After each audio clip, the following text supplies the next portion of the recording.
नमस्कार, स्वागत है आपका वन इंडिया हिंदी में। मैं हूं तलहा। यूरोप में लू और गर्मी ने कहर मचा रखा है। यूरोपीय इतिहास में सबसे ज़्यादा तापमान इटली के सिसिली में दर्ज किया गया। बुधवार को मौसम विभाग ने सिसिली के सिराक्यूज़ में तापमान 48.8 डिग्री रिकॉर्ड किया, जो कि अब तक का सबसे ज़्यादा तापमान है। यहाँ के लोग गर्मी से परेशान हैं और राहत पाने के लिए तटों और एयर कंडीशन जगहों का सहारा ले रहे हैं।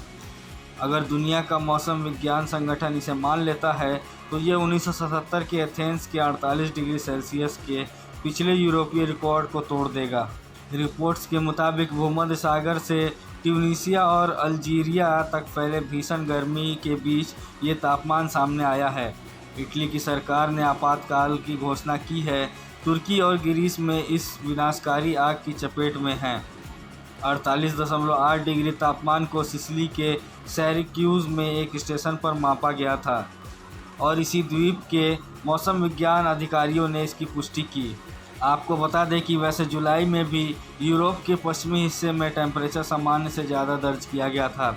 ग्रीस में भी तापमान 47 डिग्री पार कर चुका है। ग्रीस के जंगलों में आग लगने की वजह से ये भारी तबाही मची हुई है। लोगों को हीट स्ट्रोक और डिहाइड्रेशन जैसी समस्या से सावधान रहने की सलाह दी जा रही है।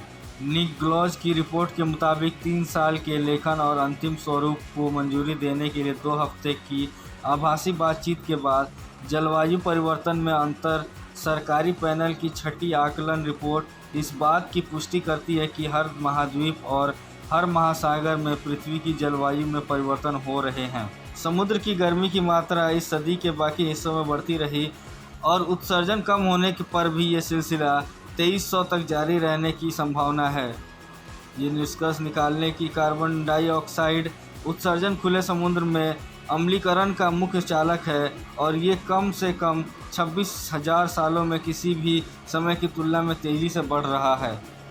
पूरे विश्व के साथ ये भी कह सकते हैं कि 20वीं सदी के मध्य से कई महासागर क्षेत्रों में ऑक्सीजन के स्तर में गिरावट आई है और 1980 के बाद से समुद्री हीट वेव की आवृत्ति दोगुनी हो गई है, जो लंबी और ज़्यादा तेज़ होती जा रही है। 1750 के बाद ग्रीन हाउस उत्सर्जन का मतलब है कि अब इस पूरी सदी में भविष्य में समुद्र के गर्म होने को रोका नहीं जा सकता है। परिवर्तन की दर हमारे भविष्य में उत्सर्जन पर निर्भर करती है, लेकिन यह प्रक्रिया अब शताब्दी से सहस्त्र शताब्दी तक के समय के पैमाने को अपरिवर्तनीय है। इस खबर में फ़िलहाल इतना ही। देश और दुनिया के ताज़ा तरीन अपडेट्स के लिए बने रहिए वन इंडिया हिंदी के साथ।